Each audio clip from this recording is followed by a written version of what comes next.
So welcome to another LEOS Live with me, Lee Clark, and my very special guest is Ghenwa Habbal, who's joining us here today. Ghenwa, a very good afternoon to you. How are you? Is it afternoon already? Thank you. Yes, I'm fine. I just looked. It is afternoon. Has the day flown already for you? Fast. Fast, it has Very indeed. fast, yeah. Well, Ghenwa, you and I have met on a few occasions over the last couple of years or Yeah. so. For our audience who haven't met you yet, tell us a little bit about you, who you are, what you do, and how your journey led you to here in Dubai. Wow, interesting. So first of all, thank you for having me, Lee. I really appreciate that. A little bit about me. My name is Dr. Ghenwa Habbal. I'm a business and organization psychologist and a global HR professional with more than at least now 2 decades of experience within industries and regions and continents. I'm a published author, obviously. I do Wow, have my okay. book, which is a bestseller book, co-authored also with someone who's leading in the space of emotional The intelligence. Talent Matrix, right? That's what it's called? Of course. I thought See, I'd you've get that one. done I've your done my homework. So, yeah, and then I'm also, aside from being a published author, I do have my own space in writing. So I contribute to bodies, international bodies like the Harvard Business Review. And soon, Harvard Business Review will be publishing my very new article on culture GPT. Wow. So just a little bit of a portfolio behind you there. I mean, that was a long list of things that you do. Two things that scare the living daylights out of me are HR and psychologists, because you always think people are evaluating you. And if I go to ever see an HR We're professional, walking scanners. I always think I've done something wrong when the HR want to see you, Lee. How does it fit in with, you've got so many different strings to your bow, as we would say. Yeah. What's the key kind of main line that you're doing at the moment here in Dubai? What's your biggest work set at the moment? So obviously, I fall under the arena of being a global HR professional. Okay. Right. And along that side comes many things. It's just like, when you're doing your own salad, you have the main ingredients and the supporting ingredients. So if I'm talking about my main ingredient, it's being an HR professional, but alongside I have a lot of things also coming up and happening in the space, which makes me, the human that is seated in front of you today, Lee. Well, this lovely human that's sitting in front of me here, you are obviously from Lebanon. Tell me a little bit about your story from that part of the world to where you are today, and how long have you been in Dubai? So I moved into the UAE specifically, where I started my journey in Abu Dhabi, and then I moved to Dubai in 2013. But before, I was in mainly 2011. Ever since it's the year where I stepped into the UAE nation. Okay. Before that, I was like an expat on the go, working across the GCC from Qatar to Oman. And then, with my previous employer, they said, okay, Ghenwa, you do have a project in the UAE. So how about, you take on that project? I'm like, yes, sign me up. And this is when I decided to move into the UAE, establish, their businesses over there. And then from Abu Dhabi, I moved to Dubai and I stayed there. And I've been, in between companies and in between clients, and as a coach I do have a lot of clients as well. So you kind of the story that is kind of repeated with probably everybody who's here in Dubai for long term. We go for a year or two, and then before you know it, 10 years is gone, and it's like that. I like how you said it, because initially I think every expat, especially at least from the ones that I know, they say, okay, 5 years and we're going to go back home. And then 15 years down the line, this is home. The UAE is our home. Over your shoulder. I flew back to the UAE from London last night, 1 a.m. in the morning. I arrived here. And there is this sense of, I am home. It's funny, even though it was 41 degrees at 1 o'clock in the morning last night. We don't care. We don't care, right? It's just what it's all about. We just got climatized, and we love it. Yeah. So tell us a little bit, LEOS, obviously, the UK property developer here, and we're in this beautiful head office of theirs in Dubai. They do have a beautiful It's head amazing, office. isn't it? Yes. And we'll have a little more of a look around afterwards. Sure. Tell us about I don't want no specifics about how many millions of properties you've got, but but tell us about your property journey. What was it where did you first kind of live? What kind of area? Are you a downtown or a beach or a marina lady? And maybe where do you aspire? If somebody said, Ghenwa, here's an unlimited amount of money, I love you very much, where do you want to buy? So let's start the story at the beginning. That's a major flashback, Lee. So let me just go back 15 years ago. I think, when I stepped into the UAE, obviously my first choice was to live, in a tower where I can oversee the Dubai skyline, or I can see, the beach, from high up there. So you're in Dubai sort of thing, right? Yes. As opposed to facing out into the desert, and you could have been any GCC country, yeah. No. It is Dubai, as Yeah. you said. And then I was like, okay, you know what? This could be a great, outlet for me to live by. And the beauty of, moving in Dubai and moving around Dubai is it gives you the opportunity to choose between locations. So you can move one year into downtown, then perhaps the other year, if you want to change, right, you can go to areas like Emirates Hills, or if you want to go down there somewhere industrial, you can also, live wherever you want. And then until you find your own kind of flavor, this is perhaps, when you settle in. And the place where I settled in is mainly a mix of both. Okay. Between not a village, but greenery with a little bit of modernity plus a little bit of authenticity. Okay. And I live in the space or the arena of Emirates Hills, and Okay. I like it because it's homey plus city plus modern plus private, a little bit calm and luxurious, but quite busy. So it's a mix of both. And if you give me a cash, like a big bag of money, Yeah, unlimited spend, where would you go? I would go into a space or a city where it's more like an oasis Okay. out of this, out of this world. Is there anywhere like that in Dubai that you think? So if you had your property journey from where you started to where you are now, over at the Emirates Hills route, where is there an area of Dubai where you think, that is where I want to end up? Is there a place like that, or have you not found that yet? Because you don't have to know that yet. No, not yet. I think I would Yeah. like to explore more. That's it. Yeah. That's it. Yeah. The great thing that we have here at LEOS is the fact is that we started developing projects in certain parts of town, and then you move over towards Sports City, and then you move out to further afield, and now some of the new conceptual ideas of communities, developers now just, instead of building an apartment block or a block, they actually build a community with schools and facilities for people. I think also, if they give me a space experience journey, that would be something I would be considering. Good try. I've tried that too. Okay. I was well ahead of you on that one. Yes. Oops. But it's funny, isn't it? And I also think your choice of property comes with your life experience, because when you're 21, you kind of go, right, I want to be a marina, or blah, blah, blah. Of course. When you're 31, you go, okay. It changes all the time. And then 41, and if you have kids or if you get married or whatever it is, it's another thing again. You want to be near a good school. 100%. Yeah. So, what was your renting experience? What was your buying experiences like when you? I didn't have a pleasant experience. Really? Of course. And okay. Well, pray tell. Let's go. Don't name any names or anything. But, no. Yes, of course, I won't name names. Yeah. But the first time I rented out in Dubai, I was scammed. Oh. Yes, and it's very unfortunate that it happened. Yeah. But it made me learn a lesson. Yeah. And when you are in this region, you are on your own, right? So it's like you need to grow up. Yeah. I think that was a major grow up for me. Yeah. It actually taught me a lot of things in my life, and it really set me up for success. So why am I sharing this story is because, as you come to Dubai, you will fall in love with it, and sometimes you might be missing on the simple details, right? But it doesn't mean that these simple details won't teach you a lesson for a better future. Yeah. Yeah. And that was my journey in terms of learning. But ever since then, I think everything went really well. Today, I do have my own property, and I'm happy with how things went. The whole experience was seamless to start with, and I think there's always room for improvement for sure.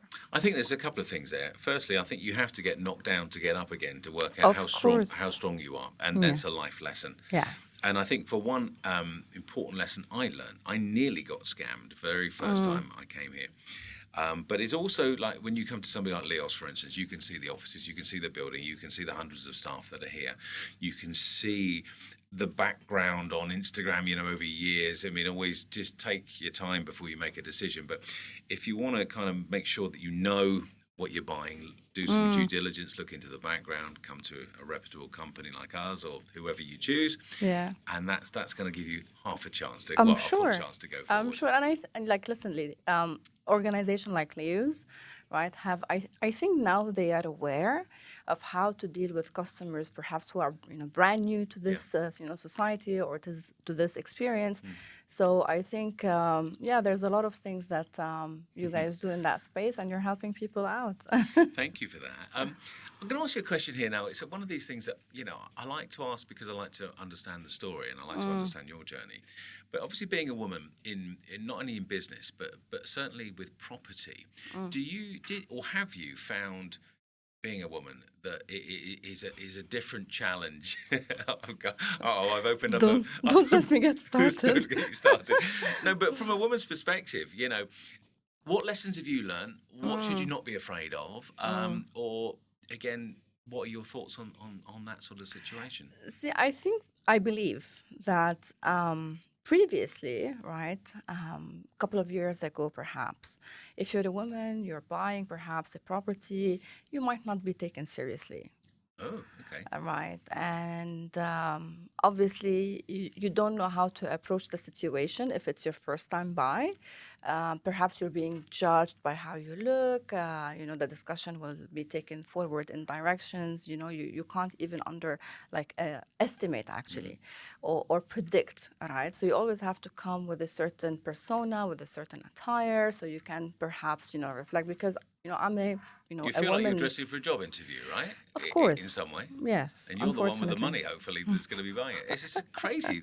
How did you feel about that? I mean, I didn't feel safe. No? No, it didn't make me feel safe, and I had to investigate, and I had to really, go into deep discussions, and then I had some pushbacks from agents, like, "Why are you asking this, madam?" I'm like, "This is my right to ask." Really?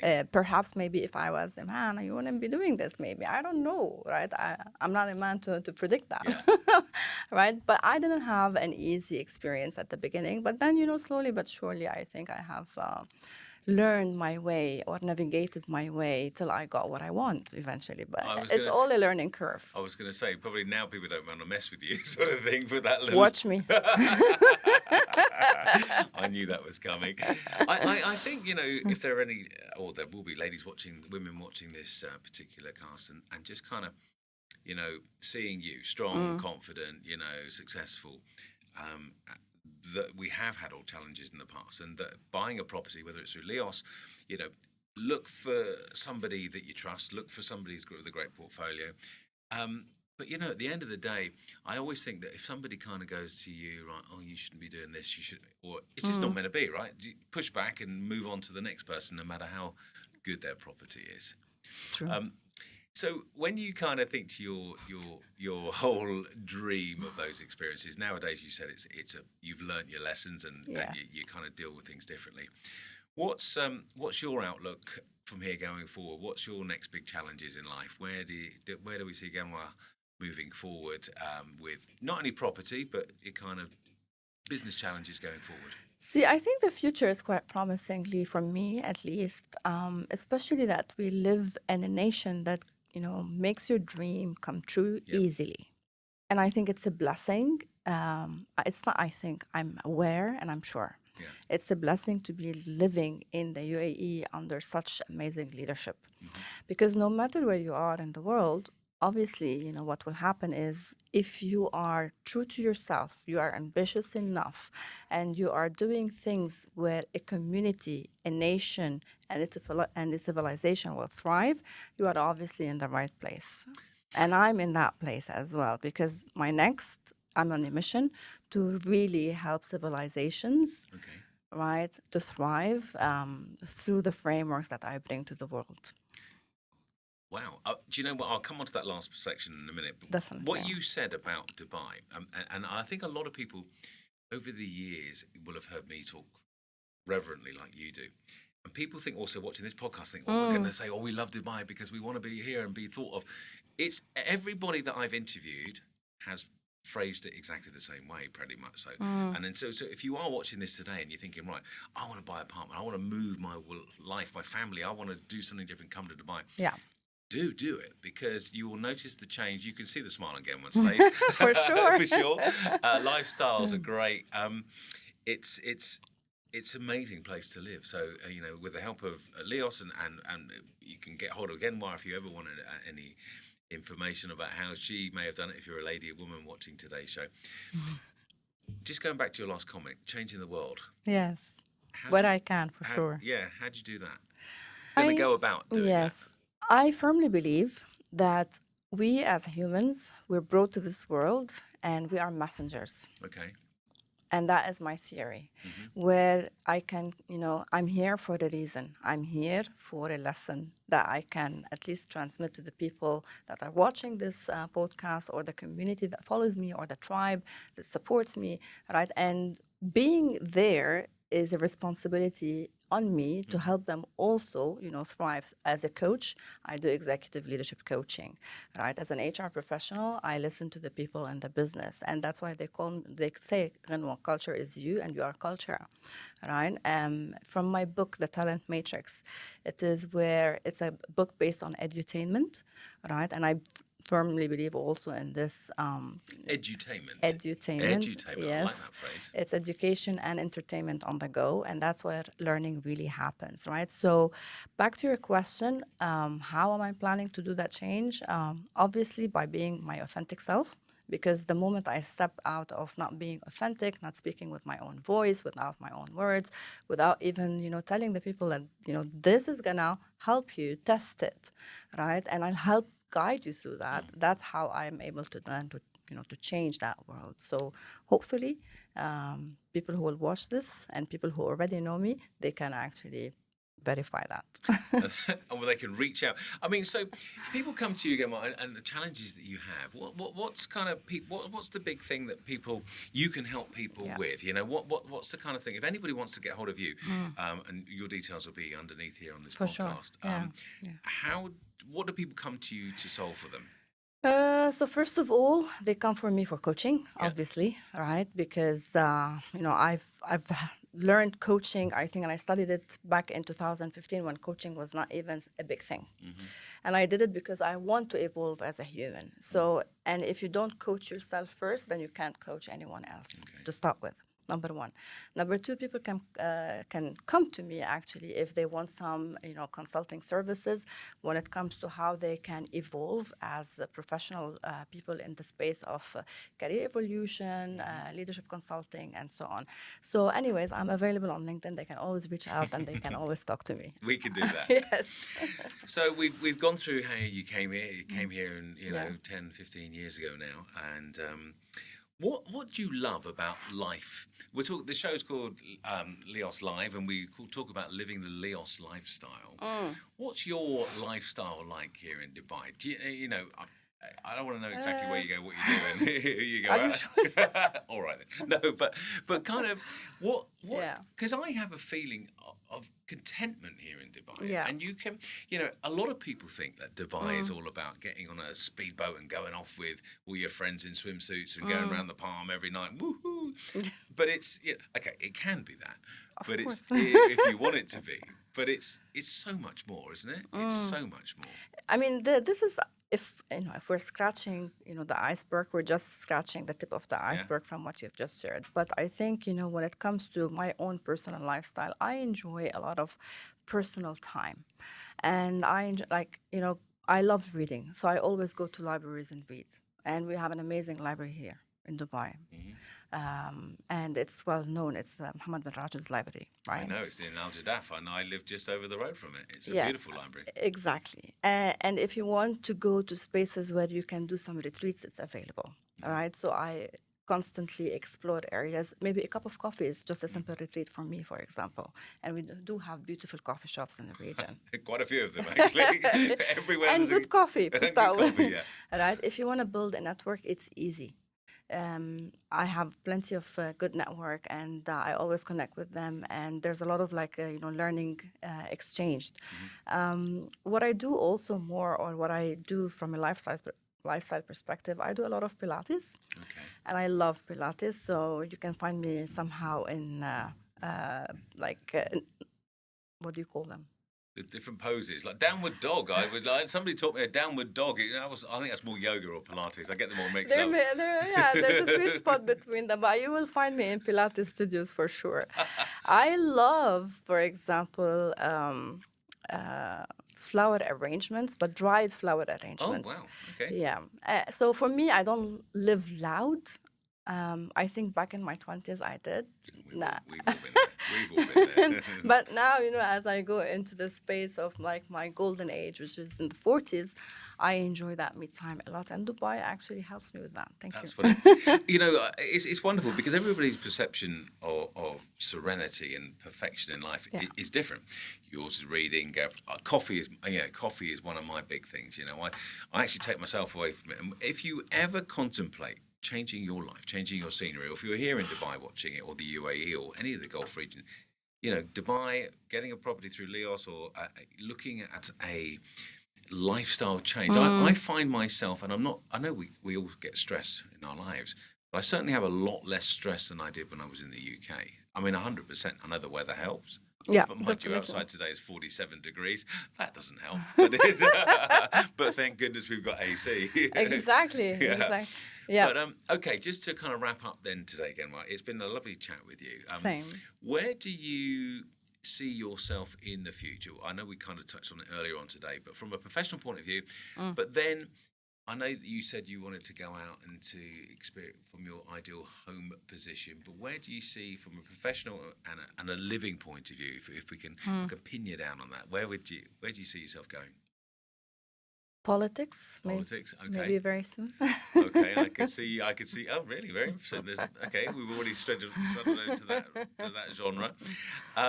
And if you could pick not a building or anything else, but an area of the UAE, let's say, to live in that would suit Ghenwa best, where would that be? Somewhere in the middle of the sea, Near the sea. like a floating home. Oh, a floating home. Hey, now that is a good idea. We haven't done floating homes here at LEOS. We've done islands and all sorts of things. Floating homes. Yeah, maybe this Almost is like those little Thai island boats and stuff where people live in Yes. Thailand or for Vietnam and things like that. Same. Yeah. Exactly. Similar concept. 100%. You got me right. Well, listen, again, it's been an absolute pleasure having you on the show today. We just remind me the name of your book as well. The Talent Matrix. The Talent Matrix. If you want to get hold of Ghenwa regarding any of this HR, psychology, life coaching, Business coaching, sorry. We can cross that over. Do you know what? Even any advice about how, from a woman's perspective or anybody's perspective, on how to buy property or go about renting property or buying your first home here in Dubai, hopefully through LEOS, then of course all of our details will be underneath the details of our podcast today. But Ghenwa, thank you very much for joining us here at LEOS Live. Thank you so much. And it's been a pleasure seeing you again. Take care. Thank you.